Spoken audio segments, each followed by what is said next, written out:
धन्वंतरी भगवान की। अब जो ही अमृत निकल आया तो देवताओं से छीन लिए दैत्य। जो दुष्ट रहते हैं ना, वो सदैव जो छीने किसी का धन ले तो समझो कि उसका विनाश निश्चित है। उन्होंने देवताओं को कमजोर समझ करके उनसे ले लिए, और जो ही लिए अब आपस में वो भी झगड़ने लगे। वो भी जो जिससे ताकतवर था उससे छीनने लगा, लेने लगा। अब क्या करें, झगड़ा चालू है। इसी बीच में भगवान को मालूम पड़ गया कि देवताओं के हाथ से चला गया, तो भगवान तुरंत क्या किए, तेन्योन्ने तो सुरहा पात्रम हरन्तस्त्यात् सोहिदा क्षिपन्तो दस्युधर्माणि आयन्ति ददृशो स्त्रियम्। बोलिए मोहिनी भगवान की जय हो। सुंदर मोहिनी का रूप बना लिए और मोहिनी पे तो सब लालायित हो जाते हैं। देवतागण तो बेचारे वैसे भी पीछे पीछे हो गए थे, और राक्षस मोहिनी रूप को भगवान के देख करके, उसके सौंदर्य को देख करके उनका मन बिगड़ गया।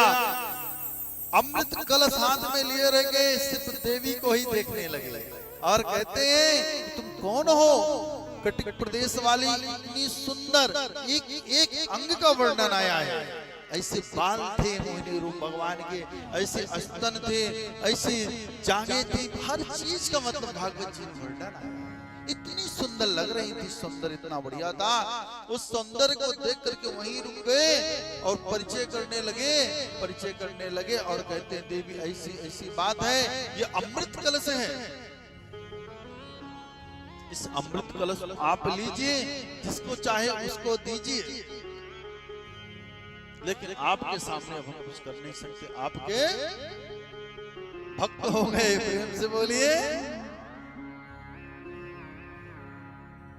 गोस्वामी तुलसीदास जी महाराज रामायण में लिखते हैं, चौपाई बड़ी अच्छी है कि जननी समे जानहि पर नारी, धन परावे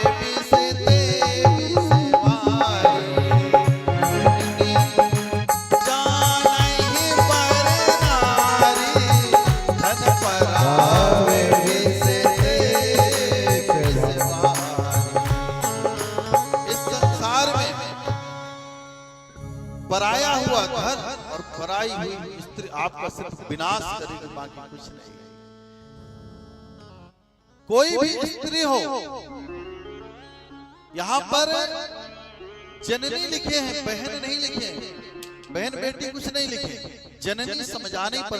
पराई नारी चाहे वो 5 साल की कन्या हो या 50 वर्ष की हो या 20 वर्ष की हो, उसे माता की नजर से। हम आप गांव की भाषा में बोल देते हैं कि माँ बहन बेटी जैसे, लेकिन गोस्वामी तुलसीदास जी महाराज लिखे हैं कि उसे तो अपनी माँ ही मानना चाहिए, इतनी पवित्र।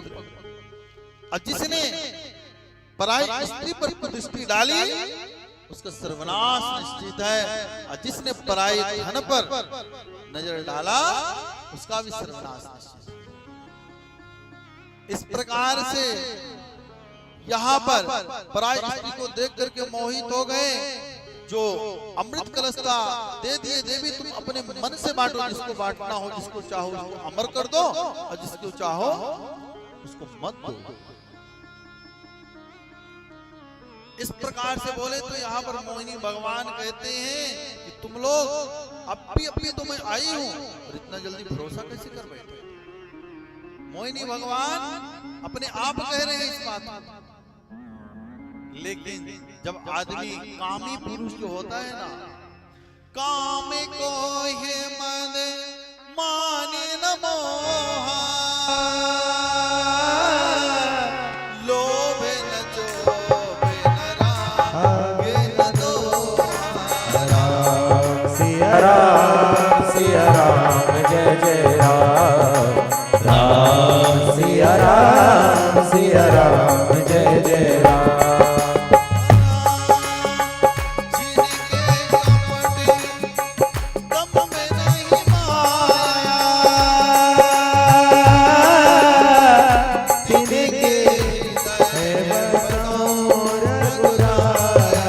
राम सिया राम जय जय राम सिया राम जय जय राम। संसार में जिसके पास काम क्रोध मद लोभ नहीं है उसके मन रूपी मंदिर में भगवान का वास होता है।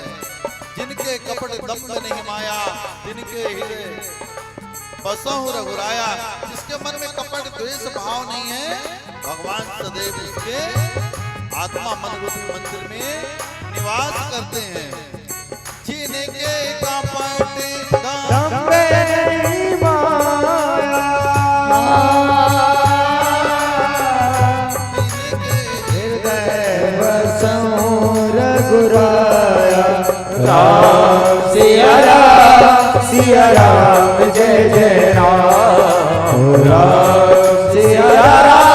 सिया राम जय जय राम। सबके प्रिय सबके हितकारी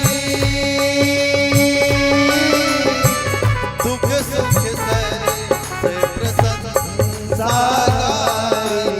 राम सिया राम जय जय राम सिया राम जय जय राम। हमारा पड़ोसी सुखी रहे तो हम सुखी रहे, वो दुखित हो हम दुखित हो। जिसके ऐसे भाव होते हैं उनके मन रूपी मंदिर में भगवान का वास होता है। हमारा पड़ोसी मर गया है हम अंदर खुशियां मना रहे हैं तो भगवान कहते तेरो भी सत्यानाश हो। प्रेम से बोलिए सबके प्रिय सबके हितकारी दुख सुख सरी से संसारी। राम सिया राम जय जय राम सिया राम जय जय राम। सत्य प्रिय बचन विचारी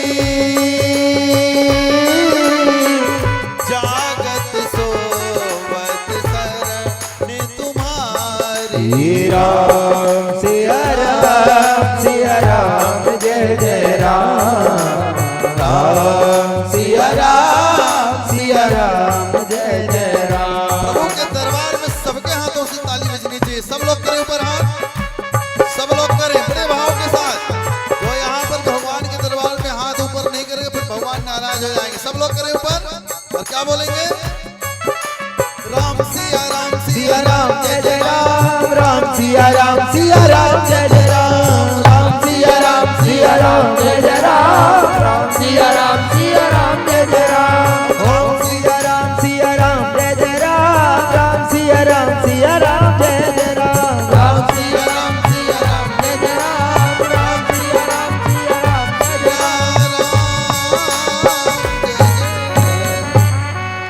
बोलिए श्री सीता रामचंद्र भगवान की जय। श्री कृष्ण कन्हैया लाल की जय। तो एक बार प्रेम से बोलिए और भाव से बोलिए राधे राधे। इस संसार में सबके प्रिय सबके हितकारी जो सबका अच्छा सोचता हो सबको प्रिय हो सबका हित सोचता रहता हो अमंगल नहीं। अगर दूसरे का अमंगल हम सोचेंगे तो हमारा अमंगल समझ लो हो गया। प्रेम से बोलिए हम कितना भी अपने आप में समझते रहें कि हम बड़े बुद्धिमान हैं लेकिन अगर हम दूसरे का मंगल सोचेंगे तो हमारा निश्चित होना है। पराई स्त्री को कभी नहीं देखना है। पराई स्त्री को चाहे वो 10 साल की हो या 50 साल की हो माँ ही समझना है। ऐसा मन में विचार रखना चाहिए। यहाँ पर भटक गए दैत्यगण हाथ में अमृत कलश पी ले तो अमर हो जाए लेकिन वही एक गलती से पी गया बाकी किसी को एक बूंद भी नहीं मिली। प्रेम से बोलिए कारण पर स्त्री के अधीन हो गए। जैसे अजामिल की कथा कल सुनाया हूं आप लोगों को। यहां पर अपने हिसाब से बैठा दिए भगवान मोहिनी भगवान बैठो सब लोग लाइन से हमें जिसको इच्छा होगी पिलाऊंगा। बैठ गए सब लाइन से। अब क्या किया, इसमें एक दैत्य बैठ गया बीच में जाकर के। अच्छा, भगवान से तो कुछ छिपा नहीं, छिपा है क्या? तो कथा बन गई भगवान की, प्रभु की ठाकुर। भगवान से कोई चीज छिपी है क्या? कुछ भी नहीं छिपा। भगवान को मालूम पड़ गया कि बैठ गया है, लेकिन भगवान ने सोचा कि ये भी पी लेगा तो चलेगा, कोई दिक्कत नहीं। अब बैठा वहां पर, जो ही बैठा तो पहले आचमन हुआ। आचमन हुआ तो आचमन का विधान है, हमें आचमन कैसा करना चाहिए। हाथ में लेकर के इतना जल लेना चाहिए जितने में एक मतलब उड़द का दाना डूब जाए, ऊपर भी न रहे। और लेकर के फिर ऐसे सुट्टा मारा बड़ा जोर से आचमन जब की। अच्छा, देवतागण आचमन की विधि जानते थे। जो ही सुट्टा मारा तो वहां पर चंद्रमा बैठे थे, सूर्य बैठे थे। तुरंत पोल खोल दिए, भगवान को बताए। इतने में तो जलकंठ तक पहुंच चुका था। भगवान अपना सुदर्शन चक्र छोड़ दिए, जो ही छोड़े आधा सिर उसका कट गया। एक बना राहु और एक बना केतु। ओम राहवे नमः, ओम केतवे नमः। ब्रह्मा जी ने इनको ग्रहों में सम्मिलित कर लिए और वह नवग्रह बन गए। पूजन होने लगी उनकी। आज भी अमावस्या और पूर्णिमा को, कभी सूर्य को, कभी चंद्रमा को ये डसने जाते हैं। डसने का मतलब है उनके ऊपर आक्रमण करते हैं। प्रेम से बोलिए। बैर कभी किसी का किसी से हो जाए भैया, अगर वास्तविकता करो मत, कोशिश करो, बैर होना नहीं चाहिए। लेकिन अगर बैर हो गया तो फिर जीवन में सतर्कता उससे सदैव बना करके रखनी चाहिए। पूर्ण रूप भरोसा कभी नहीं करना चाहिए। प्रेम से बोलिए। देवतागण पीले अमृत पान किए, कोई दैत्य नहीं पाए। अब मर तो नहीं सकते, फिर भी युद्ध राजा बलि ने